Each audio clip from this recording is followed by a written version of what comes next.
کفر اور ایمان میں کیا فرق ہے؟ کیا لوگوں کے ایمان یا کفر کا اللہ پر کوئی اثر پڑتا ہے؟ ہوا چلتے وقت پیغمبر اسلام کس دعا کی تلاوت فرماتے تھے؟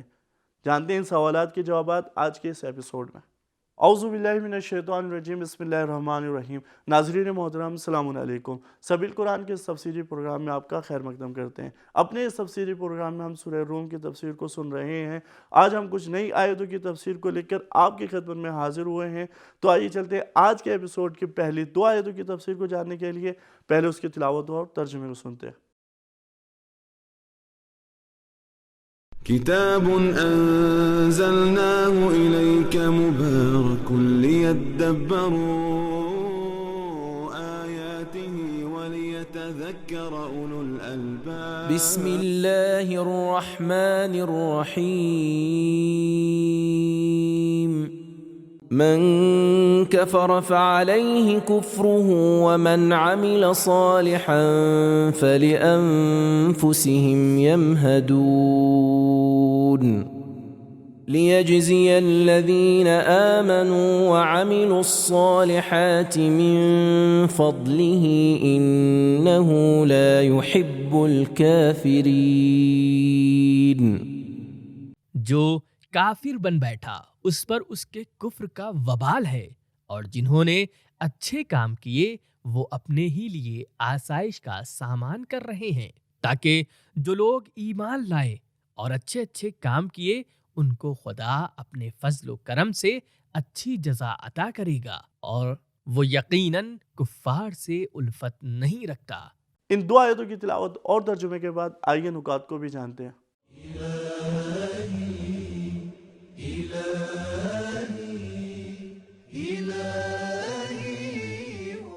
پچھلی آیت میں فرمایا قیامت میں لوگ بکھر کر مختلف گروہوں میں بٹ کر ایک دوسرے سے الگ ہو جائیں گے، اور اس آیت میں اسی جدائی کی توضیح اس طرح دی گئی ہے کہ ایماندار اور کافر اپنی جزا اور سزا پائیں گے۔ محتون مہد سے بنا ہے، جس کا معنی وہ جگہ ہے جو آرام کے لیے بنائی گئی ہو، اور یہاں پر اس کا معنی تیاری کرنا ہے۔ تلاوت، ترجمے اور نکات کے بعد آئیے پیغامات کو بھی جانتے ہیں۔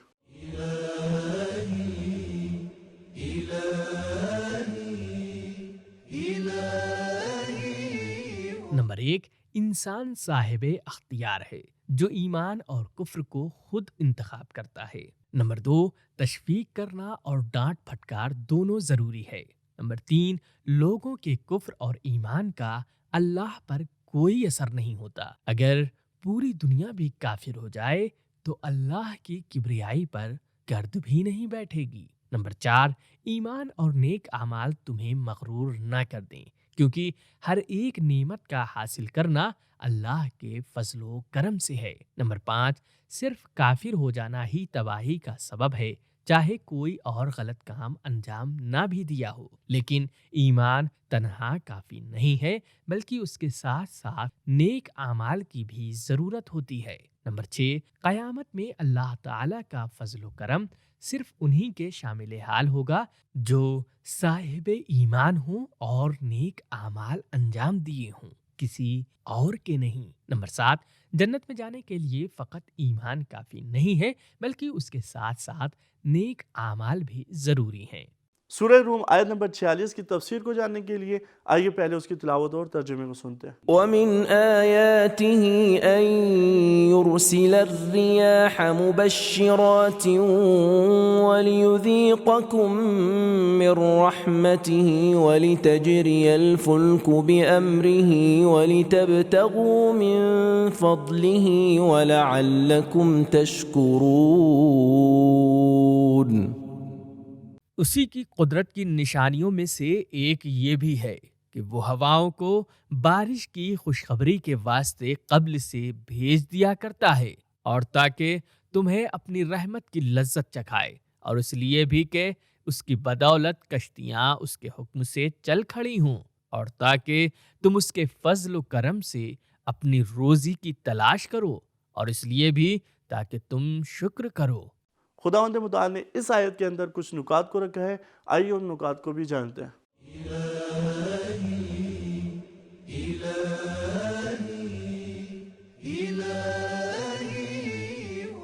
ریح تیز اور نقصان دہ ہواؤں کو کہا جاتا ہے اور ریاح فائدہ مند ہواؤں کو کہا جاتا ہے۔ پیغمبر اسلام صلی اللہ علیہ وآلہ وسلم سے نقل ہوا ہے کہ کبھی کبھی ہوا چلتے وقت فرماتے تھے، پروردگارا اس ہوا کو فائدہ مند قرار دے اور نقصان دہ قرار نہ دے۔ تفسیر کشاف والمنیر۔ ہواؤں کے چلنے کے کچھ فائدے یہ ہیں: بادلوں کا منتقل ہونا اور ان کا ایک دوسرے کے اندر نچوڑنا، سردی اور گرمی کا توازن، ہواؤں کی صفائی اور سالم ہواؤں کا ایک جگہ سے دوسری جگہ جانا، انسانوں کو آکسیجن اور پیڑ پودوں کو کاربن پہنچانا، پیڑ پودوں کو پھلدار کرنا، کشتیوں کا چلنا، بجلی کا پیدا ہونا، بیجوں کو اطراف میں بکھیرنا وغیرہ۔ تلاوت، ترجمے اور نکات کے بعد آئیے پیغامات کو بھی جانتے ہیں۔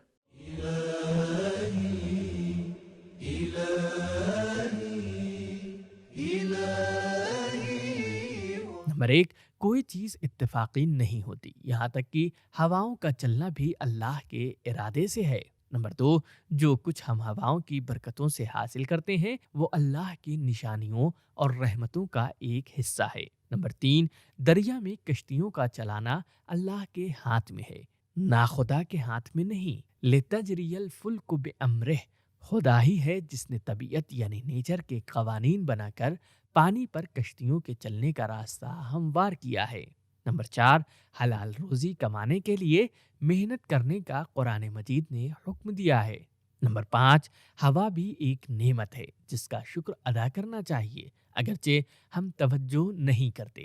تو ناظرین، آج کے اس ایپیسوڈ کی آخری آیت یعنی آیت نمبر 47 کی تفسیر کو جاننے کے لیے پہلے اس کی تلاوت اور ترجمے کو سنتے ہیں۔ وَلَقَدْ أَرْسَلْنَا مِن قَبْلِكَ رُسُلًا إِلَىٰ قَوْمِهِمْ فَجَاءُوهُم بِالْبَيِّنَاتِ فَانتَقَمْنَا مِنَ الَّذِينَ أَجْرَمُوا وَكَانَ حَقًّا عَلَيْنَا نَصْرُ الْمُؤْمِنِينَ۔ اور اے رسول، ہم نے تم سے پہلے اور بھی بہت سے پیغمبر ان کے قوموں کے پاس بھیجے تو وہ پیغمبر واضح اور روشن معجزے لے کر آئے، مگر ان لوگوں نے نہ مانا تو ان مجرموں سے ہم نے خوب بدلہ لیا اور ہم پر تو مومنین کی مدد کرنا لازم تھا ہی۔ آئیے اس آیت کے نکات کو بھی جاننے کی کوشش کرتے ہیں۔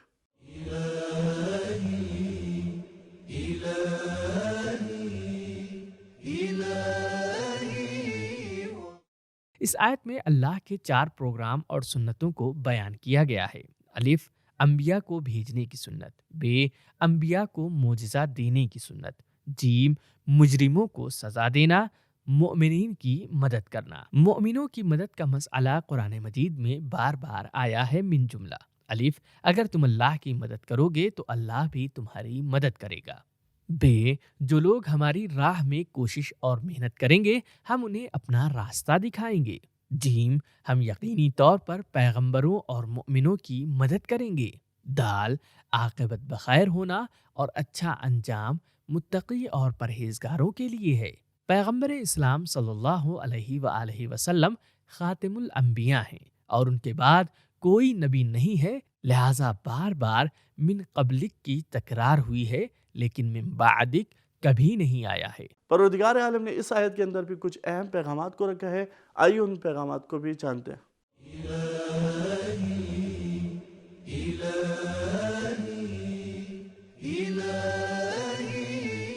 نمبر 1، تاریخ کو جاننا تسلی کا باعث ہے۔ نمبر 2، پہلے ثقافتی کام اور رہنمائی کی جائے پھر مجرموں سے نپٹا جائے۔ نمبر 3، انبیاء کے مخالفین ایسے مجرم ہیں جن کی مذمت کی گئی ہے اور وہ مغلوب ہیں۔ نمبر 4، مجرموں سے انتقام لینا مؤمنوں کو اللہ کی مدد کا ایک مصداق ہے۔ نمبر 5، مؤمنوں کی جیت اللہ کا پکا وعدہ ہے، اگرچہ ظاہر میں شہید ہو جائیں لیکن اپنے مقصد تک پہنچ جاتے ہیں۔ نمبر 6، انسان اللہ سے کسی چیز کا طلبگار نہیں ہے مگر پھر بھی اللہ مؤمنوں کی مدد کرنے کو اپنے اوپر لازم جانتا ہے۔ تو ناظرین محترم، آج کے اس ایپیسوڈ سے ہمیں یہ درس ملا کہ جہنم میں لے جانے کے لیے کفر تنہا کافی ہے، لیکن جنت میں جانے کے لیے ایمان کے ساتھ عمل کا ہونا بھی شرط ہے۔ اور لوگوں کے کفر یا ایمان لانے سے خداوند متعال کی ذات پر کوئی اثر نہیں پڑتا۔ تو ناظرین، ہمارا یہ ایپیسوڈ یہیں پر ختم ہوتا ہے، ملتے ہیں اگلے ایپیسوڈ میں، تب تک کے لیے شکریہ، خدا حافظ۔ سبیل قرآن، قرآنی سماج کی پہچان۔